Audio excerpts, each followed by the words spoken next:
Hello friends. आज मैं spoken English की न्यू सीरीज में एक नई चीज लाने वाली हूँ। It's very interesting and it will also make learning English very easy for you. Yes, most of you must have guessed what I have done. I've brought a new series of short and smart phrases which you can use in daily life. अब phrases क्या होते हैं? Phrases जो incomplete sentences होते हैं, जो हम daily sentences में अपने यूज करते हैं और उनके यूज करने से हमारी इंग्लिश का एक अलग ही निखार आ जाता है, उन्हें कहते हैं phrases. So let's start with our interesting lessons on short and smart phrases.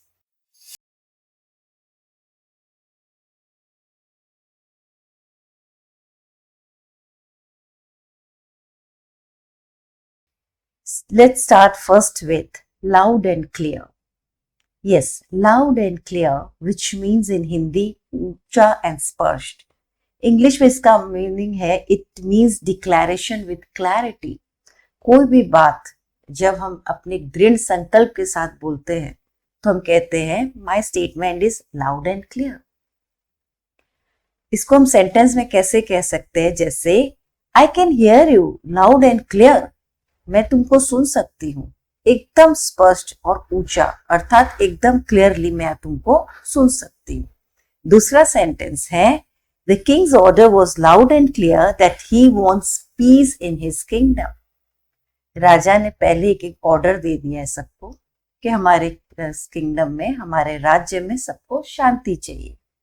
तो we will use the phrase like loud and clear. Okay friends, next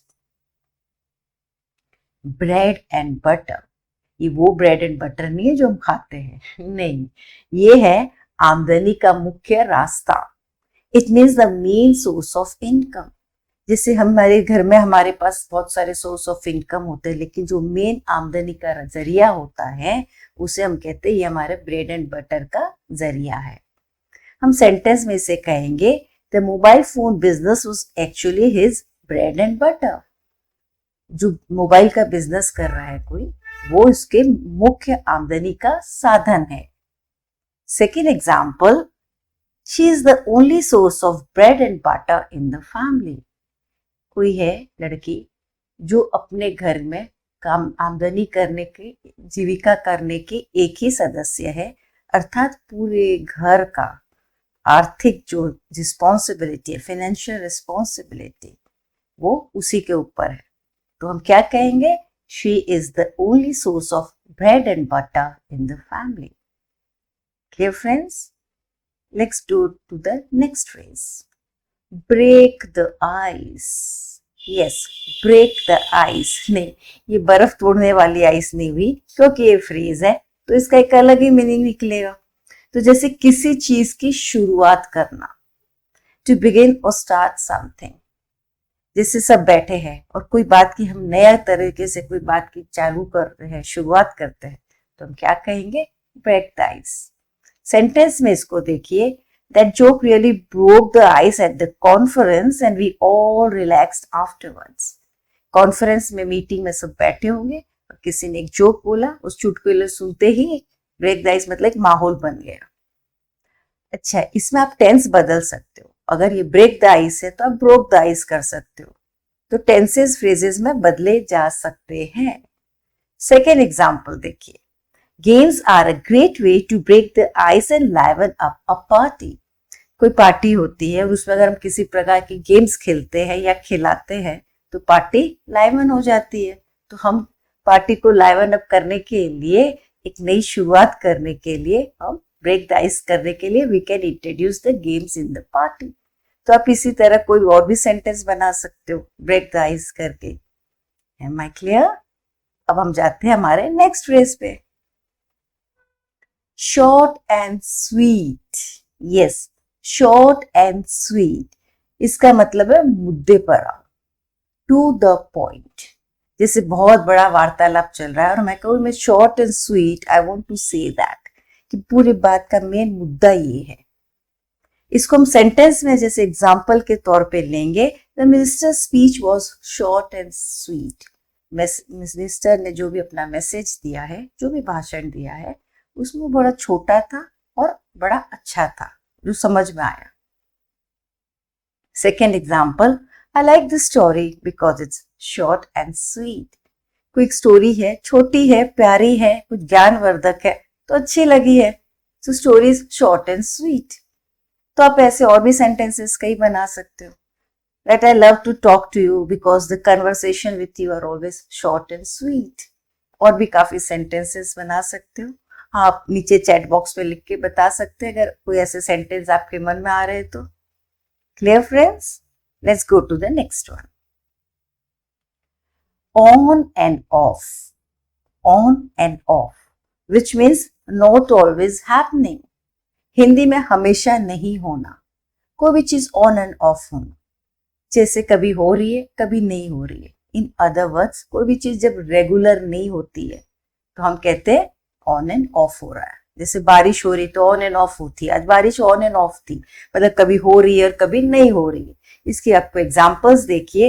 it rained on and of all the day. तो पूरे दिन कभी बारिश हुई कभी रुक गई. या आप दूसरा एग्जांपल देखिए.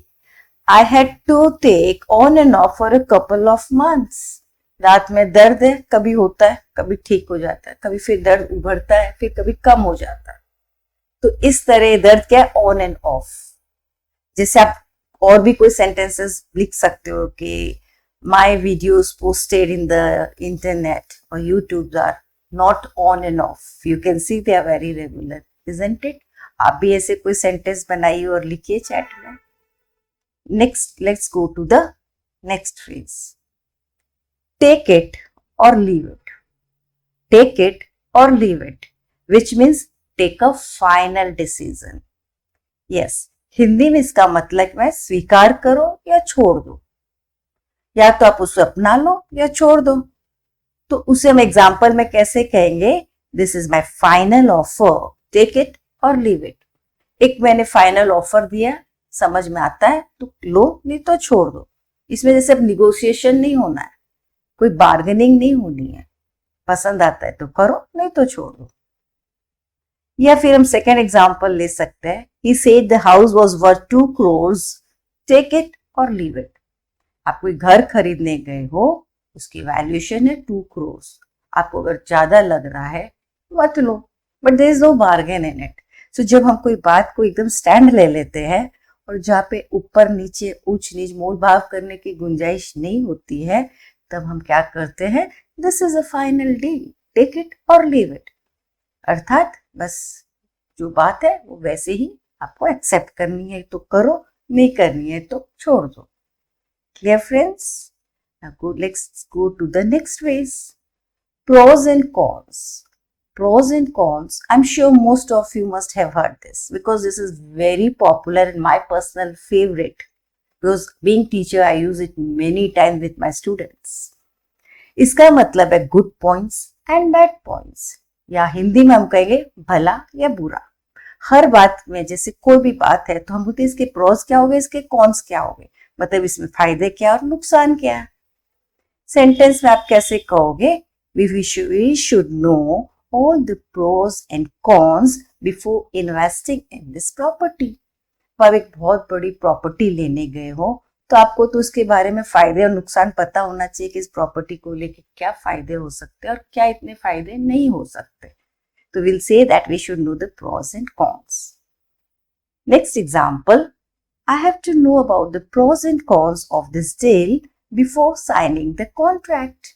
तो आप कोई कॉन्ट्रैक्ट साइन कर रहे हो, कोई डील साइन कर रहे हो, तो आपको पहले उसको पढ़नी होगी. आप पढ़ोगे तो आपको पता चलेगा कि इस डील में क्या फायदे हैं और क्या नुकसान है. तो इसे हम क्या कहेंगे? Pros and cons. इसके और भी आप सेंटेंस काफी बना सकते हो. The pros and cons of the relation of her was, कि फायदे और नुकसान क्या थे इस रिलेशन के. आप भी कुछ बनाओ सेंटेंस और अपने कमेंट बॉक्स में लिखिए. Let's go to the next phrase. More or less. More or less मतलब nearly, करीब करीब, जिसका मतलब है कि हम करीब करीब मैं पहुंची गई थी. More or less I reached there or I was doing that. In sentence आप कैसे यूज करोगे? My interview was more or less good. करीब करीब ठीक था, बहुत अच्छा नहीं था, बहुत खराब भी नहीं था, मोर और लेस ठीक था, मतलब ठीक था, करीब करीब। सेकेंड एग्जाम्पल है इसका, मोर और less his income is steady. उसकी इनकम ठीक ठाक चलती है, बहुत ज्यादा भी नहीं उसकी इनकम, बहुत कम भी नहीं है, बस ठीक ठाक है, चल जाता है। तो मोर और लेस एक टर्म है जो पॉजिटिव यूज होगा इसका। If you says income is more और less steady, it means it will be used in the positive term. Clear friends? Let's go to the next one. Piece of cake. ये वो cake नहीं है कि हम बस उठाए और खा ले, नहीं। Yes, learning English with me is definitely piece of cake, but इस piece of cake का मतलब है extremely easy. This is बड़ा सरल काम। So जैसे मैं कहूंगी, after watching this video, I'm sure uses of the phrases will become a piece of cake for you. है ना? Extremely easy हो जाएंगे। वैसे अब examples देखो। Solving the sum was like a piece of cake for Rashmi as she is good at calculations. रश्मि है हिसाब किताब में, गुना जोड़ने में बहुत स्मार्ट है, एक्सपर्ट है, तो उसके लिए कोई कैलकुलेशन जोड़ना is like a piece of cake. Second example, the exam was a piece of cake. They passed in it. कोई परीक्षा दी है, बड़े इजी पेपर होंगे, लकी बच्चे हैं, इजी पेपर हो गए तो सब पास हो गए। तो क्योंकि पेपर इजी था तो it was the piece of cake, मतलब काफी इजी होने से क्या हो गया, सभी पास हो गए। तो वैसे आप बता सकते हो कोई भी और पीस ऑफ केक, कैसे आराम से हम केक खा लेते हैं, वैसे ही आराम से काम हो जाए तो उससे हम कहेंगे पीस ऑफ केक।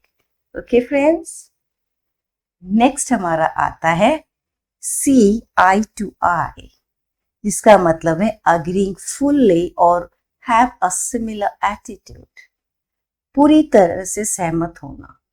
दो जन के जो व्यूज है, दोनों एक ही बात पे हर तरह से मान जा रहे, सहमत हो जा रहे, आई टू आई हो जा रहा, तो हम क्या कहेंगे, see eye to eye।